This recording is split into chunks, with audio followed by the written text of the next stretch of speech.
This one here is a little bit of saw shop hell. It's been sitting here way too long. And the story is it came in sick, as if it had a fuel starvation type issue. And the guy had a bunch of others that really needed to get going quickly, so this one was robbed of some parts in order to get the other ones going, in particular a handle and throttle cable and a few other things. It really never got a good diagnosis of what's going on. And with these 576s, I've seen some pretty goofy stuff. We had one where the little generator underneath the flywheel had come off and started making some pretty funny symptoms. And I've had PTO bearings. I've also had just the seal on the PTO side go. I've had things like the air boot or the intake boot go. You know, we sort of patch them up and send them down the road. This one here is a 2018 model, so it's actually a fairly new saw. So I'm doubting it has anything like really serious, although the user is one that would run this thing 24/7, so it's possible. But so I think what I'm going to do is I'm just going to go put the handle on it, fire it up, and see if I can't figure out what's going on, just to see what it does first, and then shoot some brake clean around and see if we got some air leaks second, and then work from there. So, but I have to cob together the bits and pieces to get this handle on. So I'm the kind of guy who would just rather go right to it and get it out of the way first, because it's going to be the biggest pain in the neck. And the first thing I can tell is, because this handle would come off a different saw, is to change out this throttle cable. That would be where we start with this. And that's going to start with pushing out this pin, and there's a cam that throttle cable rides on. And got to push it out, pop the cam up, take the cable out, put the other one in, and that's where we begin the saga.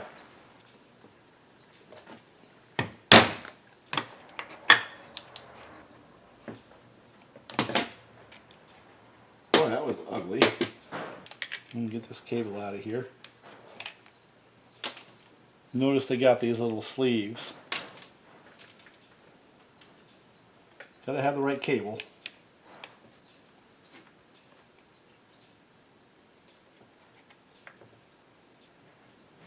There. That will go out easier next time, I'm sure. Well, the trick is, you see there's like these two little ridges. You gotta slide the pivot point of that cam down those two in order to get it to get to its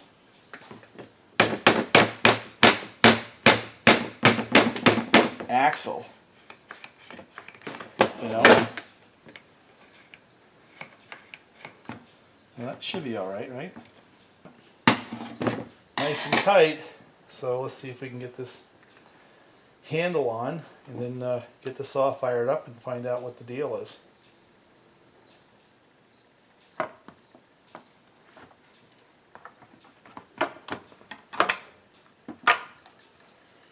And that rotates on. Has similar feel as a 372's, just a little bit easier, in my most humble opinion. And of course the throttle cable goes up the wrong side if you're a 372 guy.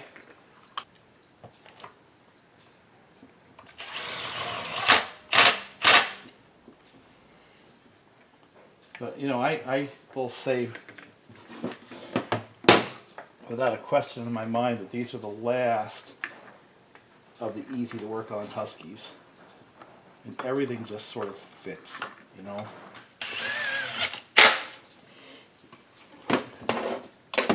Remember, right now I just want to fire up and see what I have. This is not final assembly, because I honestly don't even know what I have for a saw here. You know?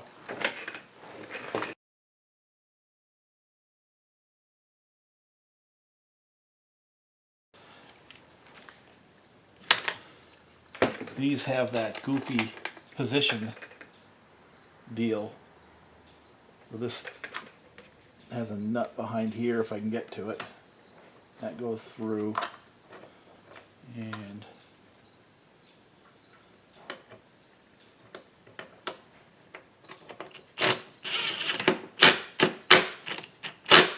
so what I have here is enough put together time here so that I can find out what I have for a saw.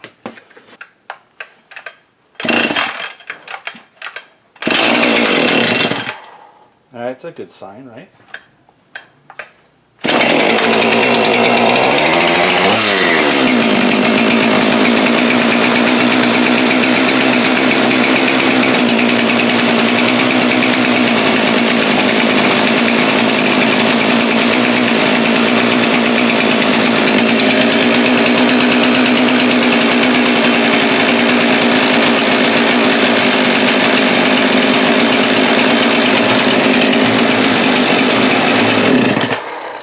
There you go.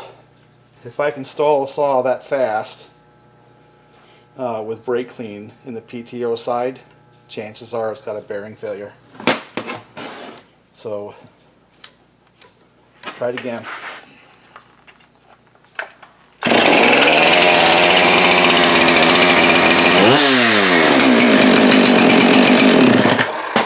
That's about as definitive as you can get. Now the next question is it a bearing failure or is it just a seal failure? Because sometimes it can just be the seal. You know what I'm saying? So let's just check that before we go crazy. Tearing things apart.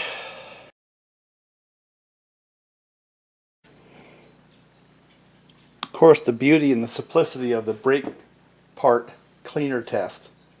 Non-chlorinated. You know, is it shuts the saw right off. But you can test really fast things like base gaskets, intake manifold boots, and the bearings and stuff like that without having to go through the process of partially tearing down your saw and setting up a pressure vac test. So that diagnosis took us what, minutes? And had the saw come in, I'd done that to begin with, it would have taken seconds. And but we sure know we have an air leak. Now we have to define where the air leak is, and we do know that it's underneath the oil pump. So it's either the bearing or the seal. Let's just hope it's a seal.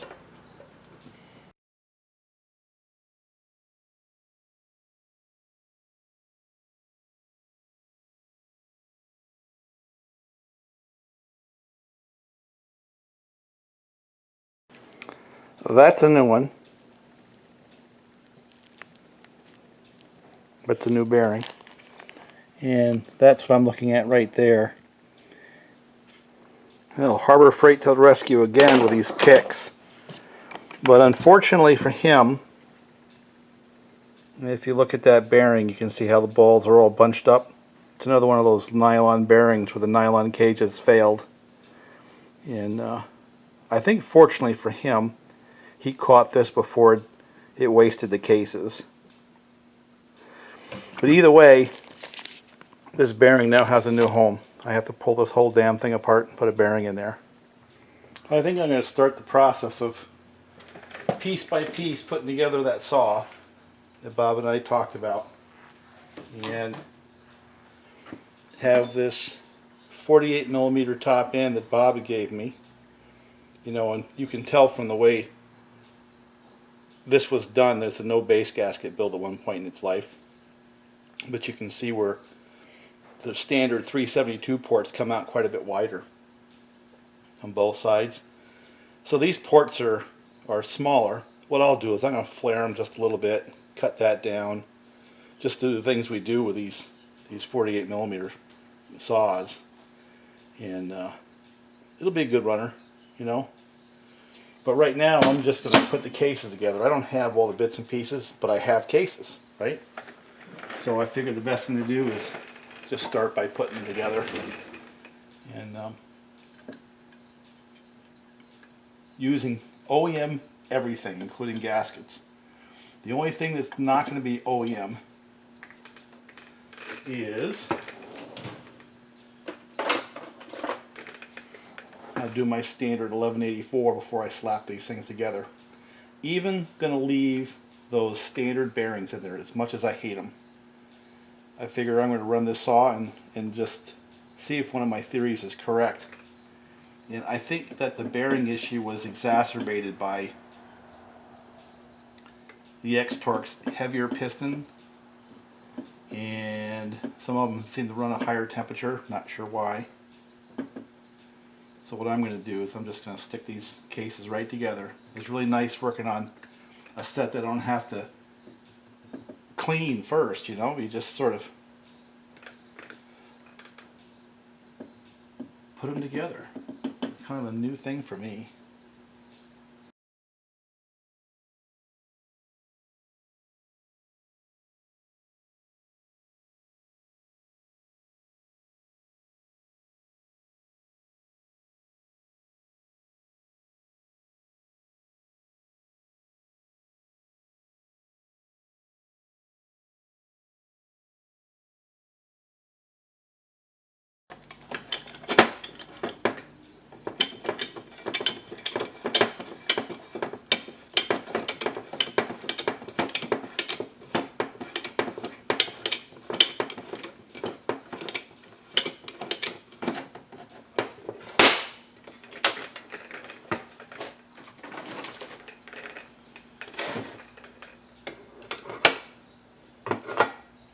Just pull it right snug.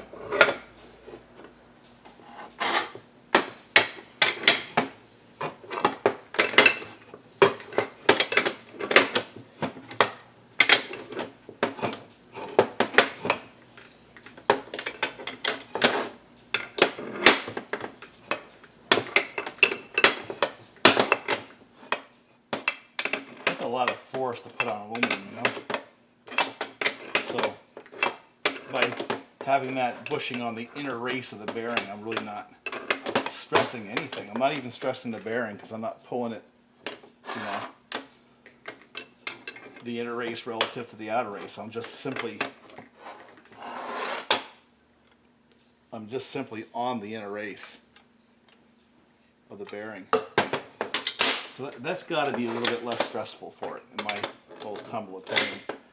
And again, one of the reasons I do what I do with my tools is so I can use my now free hand, because of my handle, to make sure that that connecting rod doesn't get caught underneath the cases and I sit there and bend on it as I'm pulling the crankcase in. You got to make sure that connecting rod is up here when you start pulling that crank in, because if it's falling down below, you're going to pull it right into the case and bend it, break something.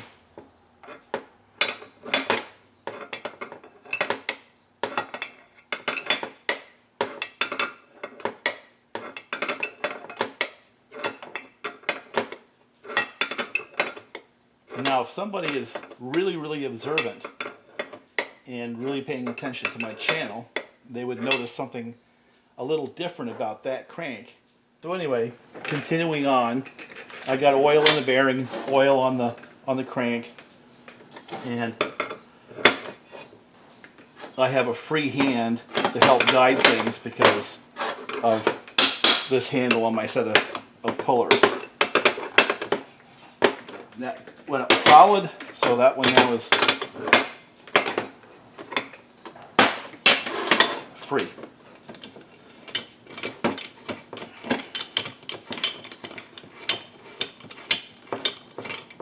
And that crank fit in there tight. That's good.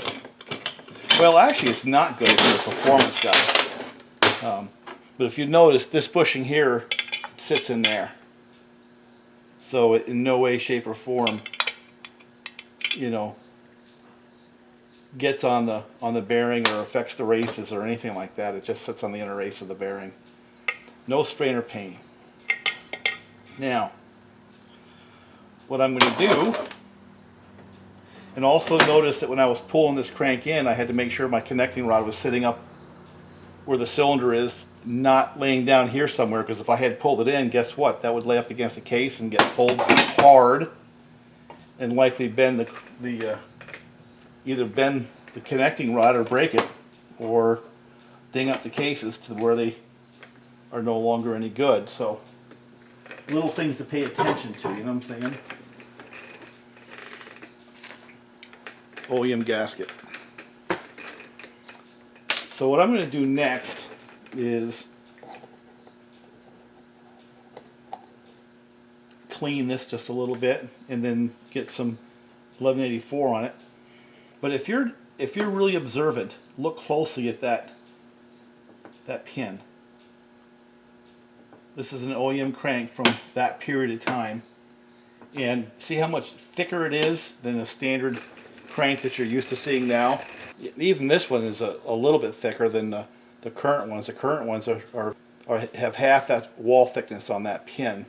The inside diameter of that pin is quite a bit larger on the X-torq. I don't happen to have one here, or I'd show you. This is still an original edition crank. This one actually came out of a XPW 51.4, and I believe this one here came out of a 65cc machine. And it's what's going into these cases because it's going to get a lighter weight piston. I had a little bit of oil come out here, so I want to take it off.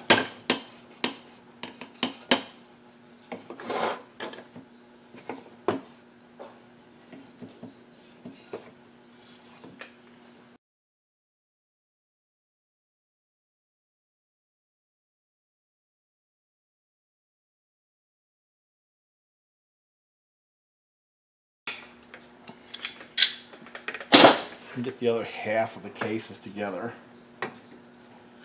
Now on this side, I am going to push on the case, partly because there's a lot more meat there, but partly because also it'll help pull that bearing into the cases. Oftentimes if you split cases, that bearing comes out, and then your case splitter holds it from coming all the way out. But guys will make a mistake of trying to put that together with a puller that just gets on the inner race before actually seating that bearing. So in that case, on that bearing, on the flywheel side bearing, I don't have a problem pushing on the case. I really don't. Now, some guys get all theoretical about it. And I do have I'll either put a washer, because I want to make sure, obviously, that get that right on there first.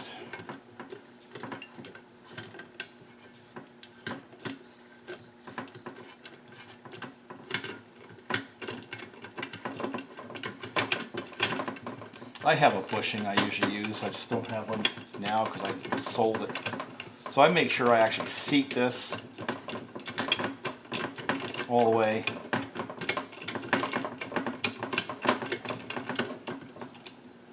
And then again, I have a hand that's kind of free. So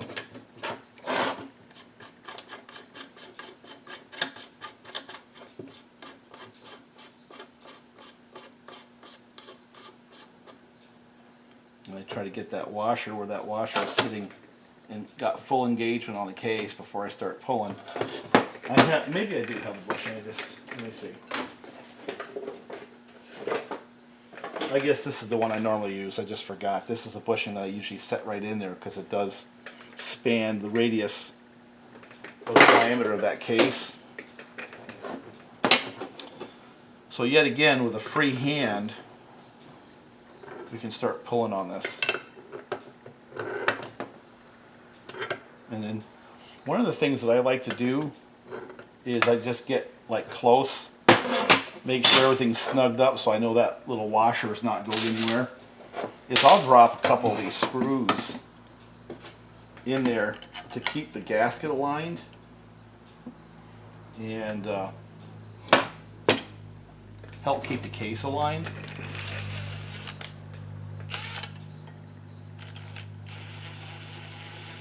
Now I am not using these screws to actually pull the cases together, and that is something you have to understand. I'm just using them for alignment.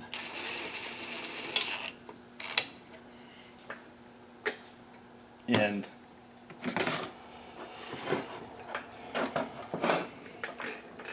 I guess it's kind of easy to assume things like that, but I'm absolutely not doing that. I'm just using them simply for alignment.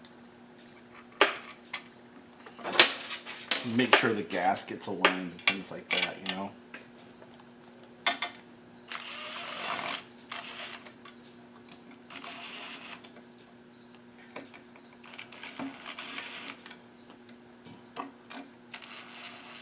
There we go. Now I've got that in there. I've got both of the alignment bushings in their proper spots. I've got the one here, one down the other corner. And I have a free hand so I can start guiding it if I need to. And make sure that those alignment pins go to their assigned spots.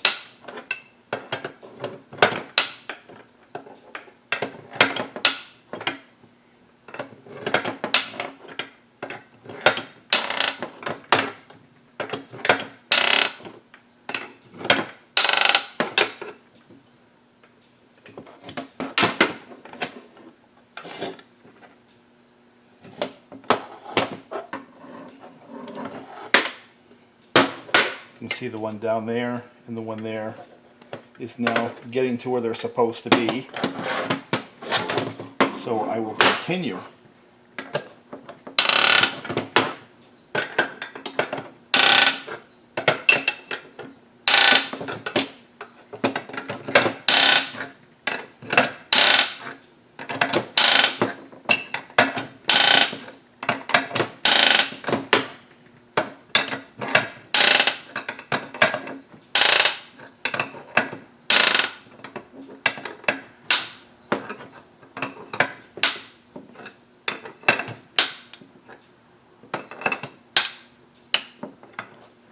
And go.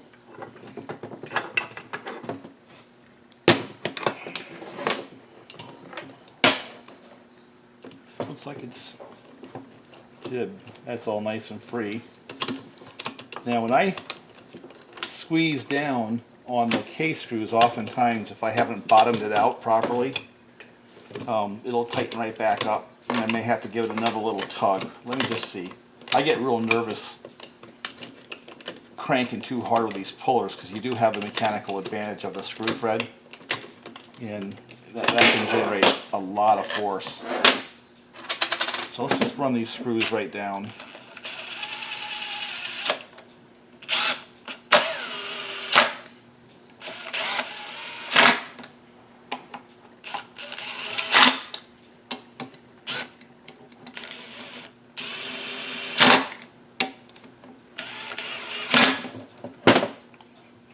And did it tighten up? Not really. It's nice and free. So I'm going to hand tighten it right now and then let it sit a little bit. Let that gasket crush a little bit. And then I'll hand tighten it again.